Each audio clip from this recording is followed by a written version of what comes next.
Attends, mais le sport, c'était pas le truc qu'on devait faire au collège, au lycée, qu'on n'avait pas du tout envie de faire, on devait faire des tours de stade et ça nous saoulait?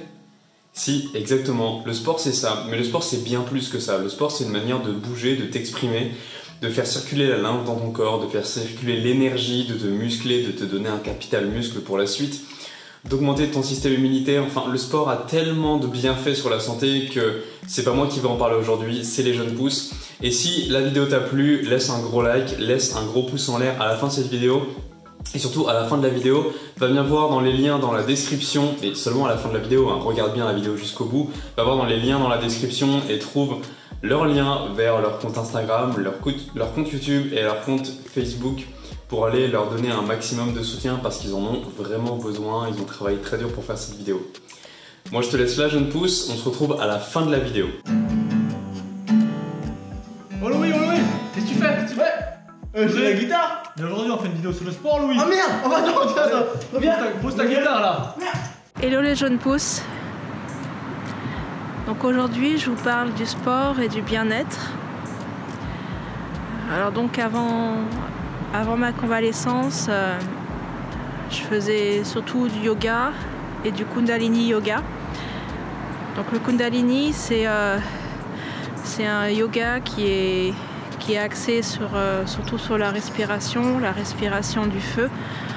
Donc on a des postures et toutes les postures on les fait les yeux fermés et en ressentant de l'intérieur. Donc voilà. Je faisais aussi beaucoup de marches. De temps en temps j'allais courir et donc je faisais à mon rythme. Et durant ma rééducation, je faisais essentiellement, donc on avait différentes activités. La gymnastique le matin, où on faisait des mouvements simples, en levant simplement les jambes, en tournant les chevilles, en levant les jambes, les bras aussi, en faisant aussi certains mouvements aussi en étant debout. Et en faisant aussi de l'équilibre. Et j'avais aussi le matin la marche.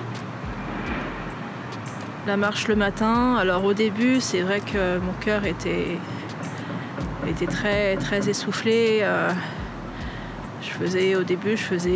J'avais fait deux grands tours. Et après, à la fin, j'arrivais à faire 3 grands tours et un petit. J'avais la capacité d'en faire 4 grands tours. Mais comme on avait un temps bien défini, on avait 25 minutes. Donc j'avais le temps de faire juste 3 grands tours et un petit. Donc voilà. Et donc j'avais aussi le vélo toute l'après-midi pendant 25 minutes. Et donc progressivement, ils augmentaient en fait les watts. Donc de souvenir, je suis passée de 32 watts à 60 watts. Donc j'ai doublé mes capacités. Et je faisais aussi donc de la musculation avec les poids, donc en faisant les mouvements avec les 2 mains comme ça. Et pareil, allongé, en tenant le coude pour protéger aussi. Enfin, j'étais allongée et j'avais les pieds, les jambes pliées pour protéger le dos. Et je faisais aussi de la musculation aussi au niveau des jambes, au niveau des cuisses. Donc voilà, en tout cas, pour moi, ça a été mine de rien, une belle expérience. C'est vrai que les kinés, ils étaient sympas. Enfin, il y avait un bon feeling. C'est vrai qu'aussi pour le vélo et la musculation, il y avait de la musique. Donc tout de suite, c'était entraînant et c'était agréable et Et vraiment là-dessus, c'est passé vite. Voilà, donc là, aujourd'hui, je continue. Je fais surtout la marche le matin, comme je fais actuellement pour faire les vidéos. Et clairement, j'aime ça parce que le fait d'avoir la motivation de faire les vidéos, ça me motive encore plus pour aller marcher et maintenir cette dynamique. Donc progressivement, je pense que je vais augmenter aussi, peut-être d'aller courir, de faire après du sport en salle. J'ai eu l'occasion de faire d'en faire avec mon mari. J'ai pas toujours le temps et la possibilité, mais après c'est une organisation à avoir et voilà, donc en tout cas ça fait du bien, ça oxygène et ça maintient le corps en mouvement, parce que voilà, comme je disais la dernière fois, c'est le plus important, d'avoir un corps en pleine santé et qui bouge bien. Mais c'est aussi ce qui est le plus important aussi, c'est le mental, d'avoir une bonne capacité d'esprit, d'ouverture d'esprit pour faire ce qu'on veut faire. Voilà, donc je vous laisse là et je vous dis à bientôt. Prenez soin de vous et mangez et vivez en conscience, comme dirait Alex, et voilà, je suis très contente de faire partie de cette aventure, et Alex, je te remercie pour ça. Voilà, gros bisous, à bientôt, ciao. Bonjour à tous, aujourd'hui nous allons parler du sport. Pendant très longtemps, j'ai été très réfractaire à tout effort physique, j'avais presque une angoisse du sport. Je détestais ça. Enfin, je pensais détester ça. Je me rappelle, mes cours de PS, c'était une vraie torture pour moi. Ça m'angoissait totalement, je détestais vraiment y aller, j'essayais de trouver des excuses pour ne pas y participer. Alors que, en dehors de ça, j'aimais vraiment faire du roller ou aller nager avec mes amis, ou même faire des balades. Je pense avec le recul que ce qui me freinait dans tout ça, c'était le regard de l'autre déjà en partie, ma confiance en moi, car je pensais que je n'étais pas capable d'en faire. Et le fait aussi que c'était subi, parce que quand je faisais du roller, c'était choisi, c'était par moi-même, c'était pour mon plaisir, alors que quand c'était en cours de sport ou même juste le fait de courir derrière un bus, c'était subi. Et un jour, en début 2015, j'ai pris comme résolution de perdre du poids. Je me suis d'abord mise à aller nager une fois par semaine, 1 km à peu près. Et petit à petit, j'ai vu mon endurance augmenter, je prenais vraiment un réel plaisir à y aller, car la natation en plus c'est quelque chose qui détend énormément et ça me fait beaucoup de bien, j'aime vraiment beaucoup être dans l'eau. J'ai par la suite intégré quotidiennement des petites séances de musculation, vraiment à mon niveau, j'avais très peu de matériel, j'avais des petites haltères de 1 kg, je débutais vraiment très très bas, je faisais beaucoup de poids du corps et des mouvements très basiques, le peu que je connaissais. Et petit à petit, vu que j'y prenais vraiment un plaisir, je retrouvais plus de confiance en moi, plus d'estime de moi, et j'avais envie de continuer parce que ça m'apportait vraiment beaucoup avec juste le peu que je faisais. En plus, je voyais mon corps changer parce qu'à côté, je faisais attention à ce que je mangeais. Du coup, et tout ça, c'était un cercle vertueux qui a fait que je me suis de plus en plus intéressée au sport et tout ce que ça entourait, le fonctionnement du sport, les divers mouvements qu'il pouvait y avoir, sur quels muscles ça agissait, mais aussi en nutrition. J'ai du coup, petit à petit, changé mes programmes. J'ai commencé à suivre des vidéos sur YouTube de séances de sport. Ça m'a appris de nouveaux mouvements qui m'ont permis de m'intéresser aussi sur quel mouvement fait bouger quel muscle, comment ça fonctionne. J'ai ensuite aussi intégré plus de poids. Petit à petit, comme ça, j'ai évolué. Et c'est vraiment devenu une réelle passion. Je me passionne maintenant énormément pour ça, je ne peux pas me passer de faire de sport. Il y a des périodes où j'en ai fait beaucoup moins et je me rends compte avec le recul que c'était des périodes où je n'étais pas forcément bien, moins à l'aise dans ma peau. Et dès que je recommence, je ressens vraiment les bénéfices. Surtout que j'en fais en général dès le matin. Je fais une petite routine le matin qui n'a rien à voir avant. Et ensuite, je commence ma journée en faisant du sport, en faisant ma séance de sport, sauf certains jours maintenant où j'ai des jours de repos, où je vais dans ce cas-là peut-être faire quelque chose de plus doux, du stretching ou de la danse ou quelque chose qui me plaît, mais qui sera moins violent pour les muscles, ou en tout cas ce que j'aurais travaillé la veille. Et ça m'apporte énormément. Dès que je commence une journée comme ça en faisant du sport, toute la journée je me sens vraiment mieux, j'ai plus confiance en moi, je suis plus positive, je suis plus énergique, je suis plus enjouée, et la journée en général je la vois plus en couleur qu'autre chose finalement. En plus, ce que tout ça m'a apporté, c'est vraiment aussi cette passion et cette envie d'apprendre tout le temps. Quotidiennement j'apprends des choses, je regarde du contenu sur internet sur le fonctionnement du corps, sur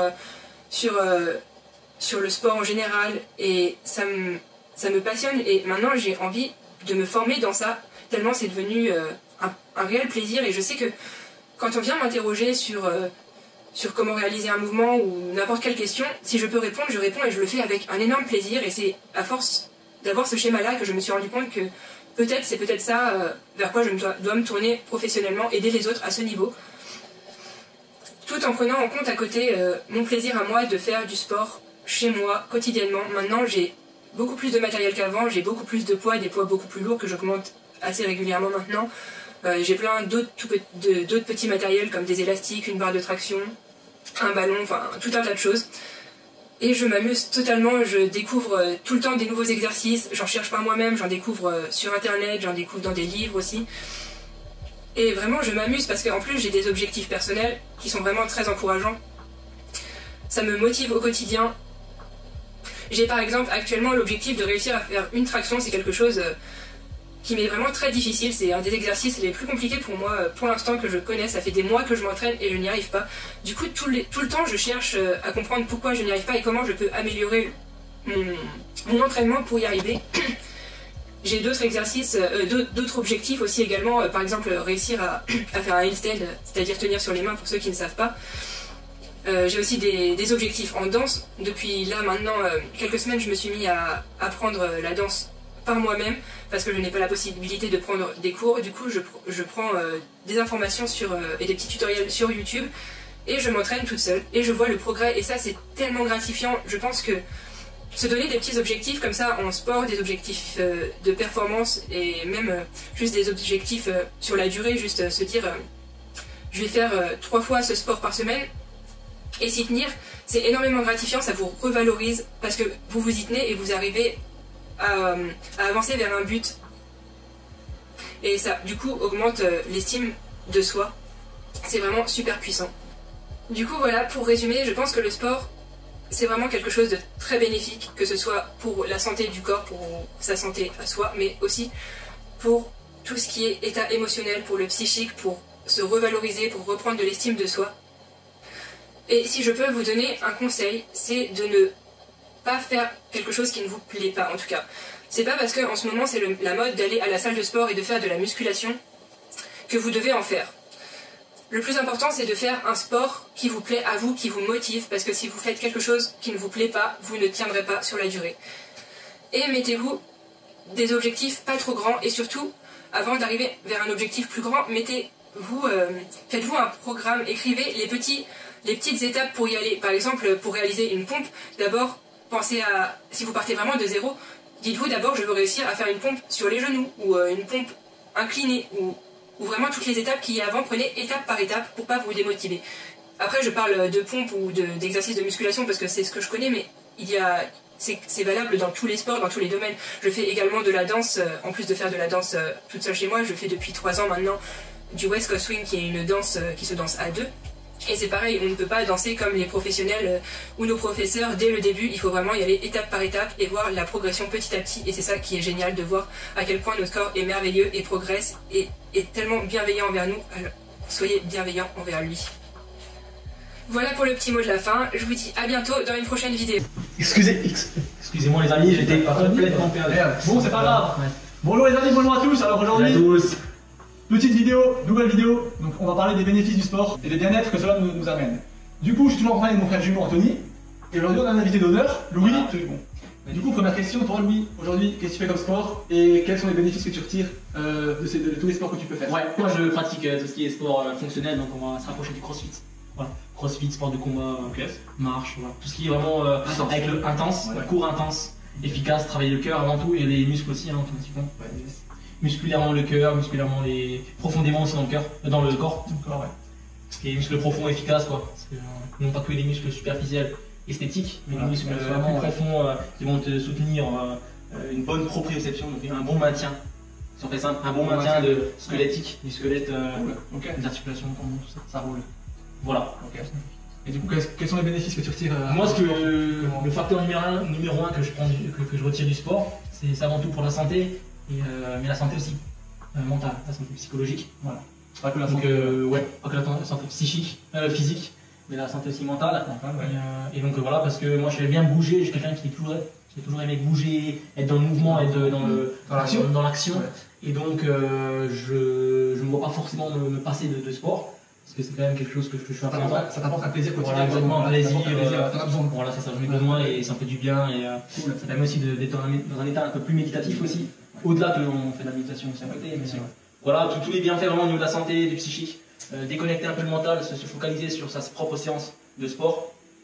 Le bien-être derrière que ça t'apporte au niveau des hormones, l'endorphine, tout ça. Endorphine, dopamine. Et voilà, vraiment. En globalité, voilà, c'est vraiment le bien-être psychique, physique, quotidien ou régulièrement. Donc on pratique le renforcement musculaire, on fait du vélo et aussi de la randonnée. Voilà. Je peux rajouter aussi qu'on fait un peu de HIIT, donc comme il parlait un peu, c'est un peu tout ce qui est cardio, donc c'est des exercices à haute intensité. Donc pour faire ça, par exemple, on fait 30 secondes de burpees, 30 secondes de repos, et on alterne ces deux cycles pendant 10-15 minutes. Voilà. Moi, si vous savez pas ce que c'est un burpee, c'est une amenée au sol, donc on se jette par terre entre guillemets en position pompe, on se relève et on saute encore une fois une extension vers le haut et ça pendant qu'on saute. C'est un exercice qui demande quand même pas mal de coordination, de souffle, voilà quoi. Donc intéressant. On va faire monter le cardio. C'est ça. Ouais. Donc autant on fait des activités intenses, autant on fait des activités moins intenses comme par exemple le yoga ou la méditation. Et je pense que Louis en fait aussi quoi. Exactement, ouais, exactement. Voilà ce qu'on fait principalement. On pratique justement la méditation, du yoga, pour que derrière justement on ait cette... on travaille absolument pas les mêmes choses qu'en sport intense. Non. C'est même dans le spirituel. Voilà, spiritualité, mentale. Après aussi on peut aussi beaucoup de stretching, l'étirement pour travailler. C'est bien, contracter ses muscles, c'est très important, c'est de décontracter, c'est pratiquer le souplesse, c'est important. Ouais. Du coup vous, aujourd'hui, qu'est-ce que vous faites comme activité physique? C'est la question. Si vous en faites une. Si vous en faites une, voilà. Et j'espère que vous en faites une d'ailleurs et que vous prenez plaisir à en faire au moins une. Quelques conseils, Louis, tu as fait des conseils? Moi, le conseil, c'est maintenant que vous pratiquez peu d'activité physique, donc peut-être même pas du tout, ce qui n'est pas en soi, mais si vous souhaitez justement pratiquer une activité physique et que vous êtes un peu perdu, que vous n'avez pas forcément cette inspiration, cette motivation d'aller au club d'à côté ou de chercher une discipline qui vous convient, n'hésitez pas surtout à aller tester dans des salles de sport, ça peut être gratuit, dans différentes disciplines, hein, ça peut être salle de sport, ça peut être du tennis, ça peut être n'importe quelle discipline qui peut vous inspirer. Après, faut jamais y aller d'un air un petit peu négatif parce que toute discipline que vous n'avez jamais essayé peut vous surprendre, peut vous intéresser, peut absolument vous donner ce que vous recherchez justement dans l'activité physique. Donc je pense que voilà, c'est bien de s'y prendre à temps et allez-y, foncez, ouais. Voilà, allez-y, foncez et surtout n'ayez aucun préjugé, en fait, prérequis pour faire une discipline parce qu'aujourd'hui, il y a plein de disciplines qui se développent, qui sont un peu nouvelles. Et on peut justement varier plaisir, sportivité. C'est vrai. C'est vrai, du coup, que ce soit autant individuel ou collectif, hein, si vous voulez plus être individuel, mais. Il y en a tellement qu'on ne pourra pas tous les citer, c'est pas possible. Mais justement, il faut juste faire des recherches. Voilà, il se trouve qu'à quelques kilomètres de chez vous, il y a une activité qui vous convient absolument, mais vous ne l'avez jamais essayé, jamais testé. Donc il faut vraiment aller dans la recherche, dans la connaissance de soi, à l'aventure un petit peu. Et vraiment avoir aucune crainte parce que du moment où on n'a jamais essayé, on ne pourra jamais juger quelque chose. Donc il faut juste essayer, tester, essayer. Et comme on dit, hein, celui qui n'essaye pas, il est déjà perdu là. Voilà, c'est ça. Donc essayer et puis. Vous perdez rien. Donc une expérience, vous gagnez plus en expérience. Si je peux me permettre, soit vous apprenez, soit vous gagnez, soit vous apprenez. Donc vous perdez jamais. Vraiment pour arrêter La motivation vient vraiment de l'intérieur et non de l'extérieur. C'est vraiment quelque chose qui doit vous inspirer pour cette activité-là, pour cette prospère dans le temps. prospère dans le temps et non sur court terme, parce que sinon ça va pas être rythme. Pas forcément se forcer, mais des fois, il faut quand même se mettre une autodiscipline et se dire, ben hop, j'y vais, quoi. Ouais. Voilà, c'est Savoir ce qui est bon pour nous et Voilà. c'est vraiment rentrer en connaissance de soi, connaissance de savoir ce qu'on veut réellement, quoi. Et le pourquoi on fait, justement. En fait, c'est ça un petit peu pourquoi. Ça fait réflexion pour beaucoup de choses. Hein. Ouais, que ce soit pour le sport ou pour autre chose, hein. Oui, c'est plein de questions à se poser. Ouais. Remettez-vous en question. C'est une pratique comme d'autres, hein, le sport. Allez, question là. La vidéo, ils sont déjà finie là. Les pompes, ils sont où, le burpees là? Oh merde, là, tu cours, tu vas. Namasté à vous les jeunes pousses, je m'appelle Valérie Heitz, je suis énergéticienne et professionnelle bien-être. Mon but c'est de rassembler toutes mes connaissances acquises ces, on va dire 5-8 dernières années et vous transmettre mes connaissances en médecine traditionnelle chinoise, en diététique, en énergétique, notamment grâce à la pratique du Reiki et grâce au massage également.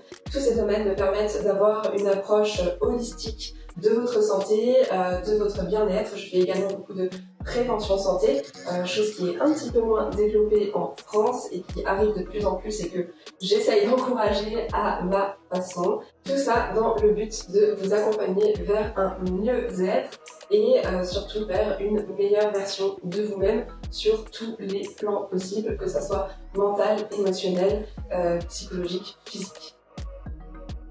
Alors, le sport a toujours fait partie de ma vie. J'avais 3 ans quand j'ai commencé la gym, j'en ai fait une bonne partie de mon adolescence. J'ai fait de la compétition, j'ai fait de l'équitation, j'ai fait de la danse. Je vais pas tout vous sortir tous les sports que j'ai pu faire dans ma vie.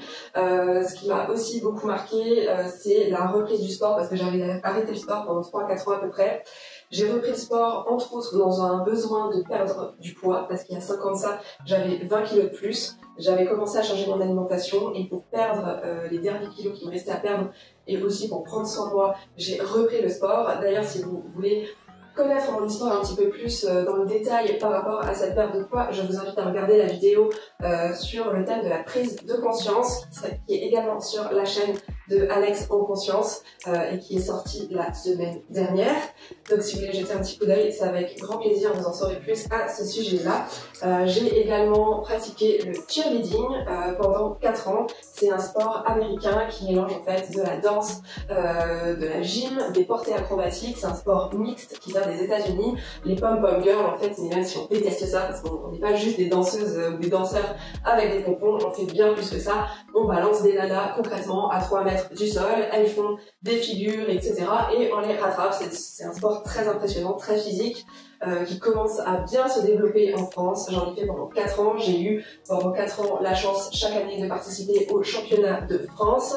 La 3e année où j'ai fait du cheerleading, nous avons, moi et mon équipe, été champions de France, ce qui nous a ouvert les portes en 2019, plus exactement en avril 2019, au championnat du monde qui se passe à Orlando, aux États-Unis. C'était une expérience juste incroyable. On a rencontré des athlètes de haut niveau. C'était une expérience aussi humaine et sportive vraiment incroyable.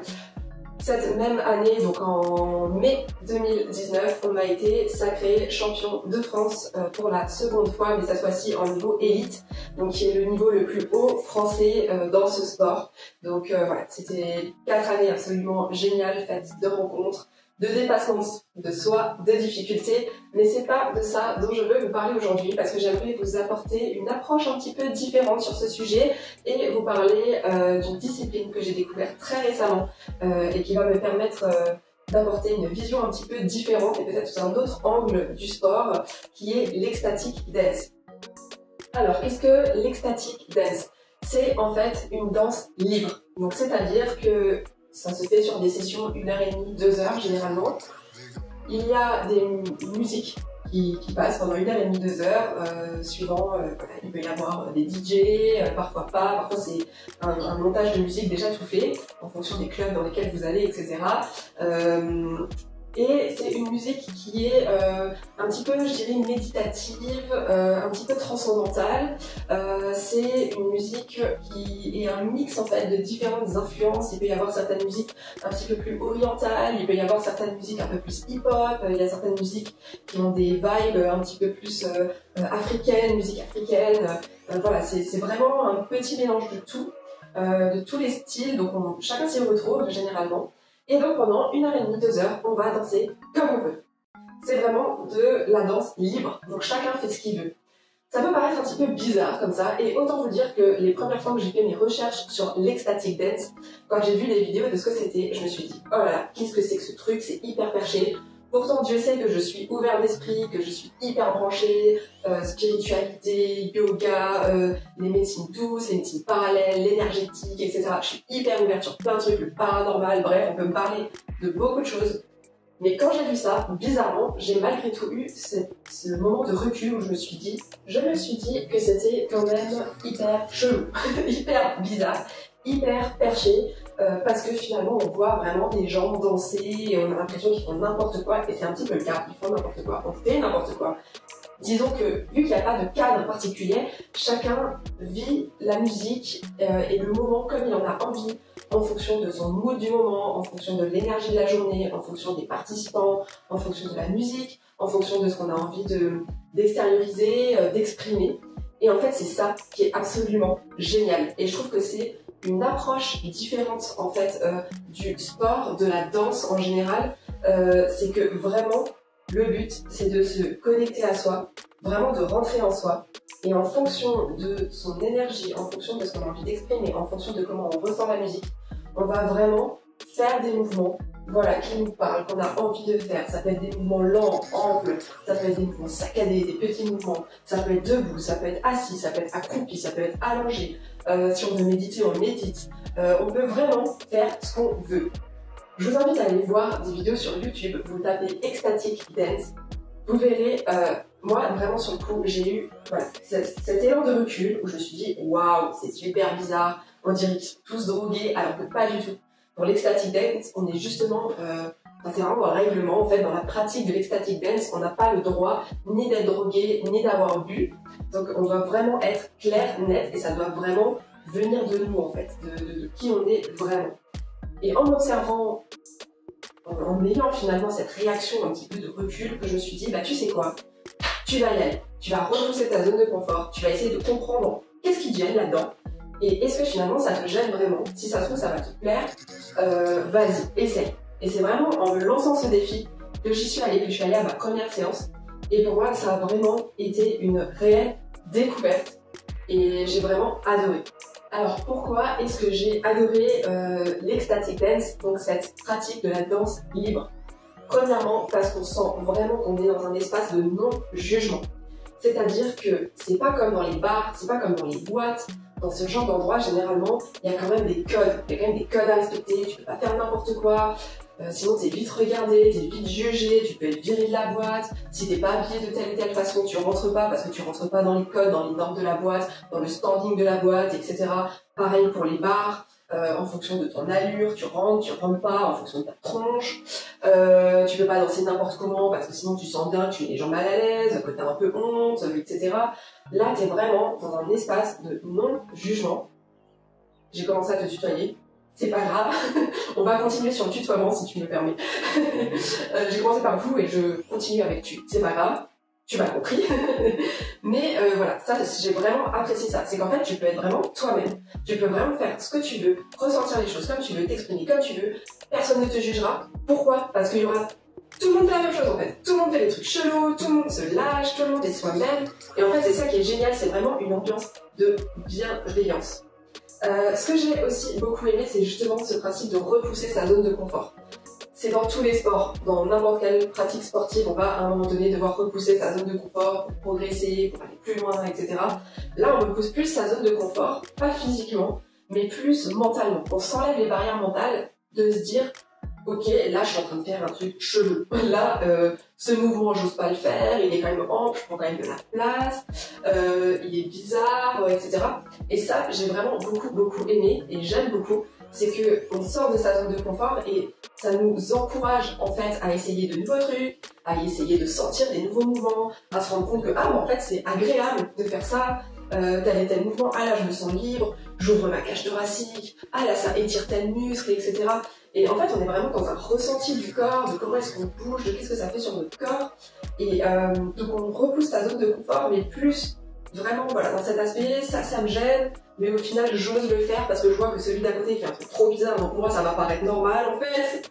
Et vraiment, et ce que j'aime c'est que cette zone de confort là qu'on repousse dans l'ecstatic dance, on peut le transposer dans la vie ensuite. Et avoir peut-être moins peur de tester des nouvelles choses, peut-être avoir moins peur de démarcher des gens, ou de dire certaines choses, ou d'avoir mettre certaines actions en place, de prendre des initiatives. On peut vraiment le transposer et finalement gagner une certaine confiance en soi et finalement oser être soi-même.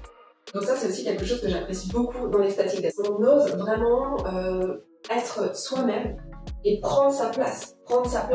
Vraiment, on prend son espace, dans la salle on peut bouger comme on veut, on peut traverser la salle, etc. Évidemment en respectant l'espace des autres et sans cogner dans les autres, c'est pas du tout le but. Mais voilà, on ose prendre sa place, on ose s'étaler, on ose faire des grands mouvements, on ose être soi-même, faire comme on veut, comme on le sent, comme on a envie, tout simplement, sans avoir peur d'être regardé, sans avoir peur d'être jugé. Ce que j'aime beaucoup aussi, et là c'est plus dans un aspect plus interne, plus dans l'introspection, c'est-à-dire que l'ecstatic dance permet vraiment de se connecter à soi et de se recentrer sur soi, de s'ancrer en soi. Beaucoup de sessions, je les commence en dansant les yeux fermés, et il y en a beaucoup qui le font, c'est-à-dire qu'au début, on rentre vraiment dans notre bulle et on ressent vraiment la musique, on ressent notre corps. Au début on s'échauffe, on fait des petits mouvements, etc. Et c'est ensuite, avec le rythme de la musique qui peut s'accélérer, la puissance qui peut monter, parce que la musique fait aussi des vagues, hein, elle commence doucement, le temps qu'on rentre dedans, ensuite la musique elle fait des vagues, elle monte, le rythme s'accélère, la puissance de la musique s'accélère, et puis ça redescend, enfin voilà, ça peut faire un petit peu 2-3 vagues comme ça pendant la session. Et donc, c'est vraiment ça qui est intéressant aussi, c'est vraiment la connexion à soi, la connexion à son corps, dans son ressenti, mais aussi à la connexion à son esprit, à son mental, lâcher prise, s'observer, observer nos pensées, qu'elles soient positives, qu'elles soient négatives, qu'elles soient limitantes, toujours dans cette peur de jugement et observer les barrières qu'on peut avoir. On rentre vraiment dans une sorte d'introspection, d'observation de soi, un peu comme on fait avec la méditation, sauf que là c'est une sorte de méditation mais active, où on danse, où on bouge, et on est vraiment, voilà, on connecte en fait notre mental, notre physique, notre émotionnel, notre énergie, on va se connecter un petit peu comme ça, on va connecter tous ces aspects de nous-mêmes et on va vivre la musique et la séance comme on en a envie. Et après, la dernière chose que j'ai beaucoup appréciée aussi, c'est certes on se connecte à soi, mais on se connecte aux autres aussi. Parce que chacun dégage sa propre énergie, chacun a sa façon de bouger, a sa façon de danser, a son énergie du jour, ressent la musique différemment.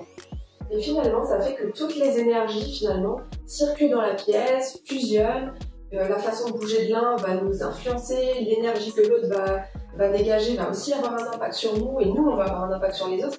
Et on est tous dans cette connexion. Parfois, il y a des personnes qui dansent ensemble, qui jouent, qui rigolent, etc. Alors, on n'a pas le droit de parler pendant ces séances, par contre, parce qu'on doit vraiment ressentir et vivre la chose. Mais si on a envie de crier, on crie. Si on a envie de claquer dans les dents, on claque. Si on a envie de taper dans les dents, on tape.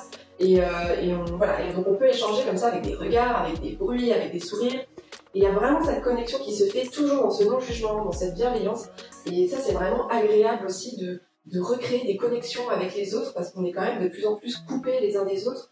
Individuels, on se croise dans la rue, on se regarde même plus, on se dit plus bonjour. Heureusement, il y a encore des exceptions. Mais en règle générale, on perd un petit peu ça dans les transports en commun. On est tous sur notre téléphone, on lit, on fait tous autre chose finalement. On écoute de la musique. Là, ça permet d'avoir des interactions, des échanges, sans parler en fait. C'est purement du ressenti, c'est purement des jeux de regard, c'est purement... Et sans être nécessairement dans la séduction, sans sexualiser la chose. On est vraiment dans de la bienveillance, dans quelque chose de bon enfant, et on est juste là pour s'amuser, passer un bon moment tous ensemble, s'extérioriser, s'exprimer comme on en a envie.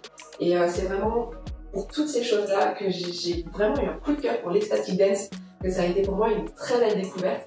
Et je trouve que ça apporte un autre regard et peut-être une autre façon de vivre le sport, de vivre la danse. Voilà, moi je trouve ça hyper intéressant et hyper enrichissant. Salut jeune pouce, si t'es arrivé jusqu'ici, c'est que cette vidéo t'a plu et je t'en remercie vraiment beaucoup. Si elle t'a plu, tu peux liker la vidéo, la commenter, la partager et surtout t'abonner à cette chaîne pour qu'elle continue de grandir et que le message qu'on veut partager tous ensemble ici sur cette chaîne YouTube se propage au plus grand nombre. Évidemment, si t'as aimé l'intervention des jeunes pousses qui sont arrivés dans cette vidéo, tu peux retrouver tous leurs liens vers les comptes Instagram, vers les comptes Facebook dans la description juste en dessous.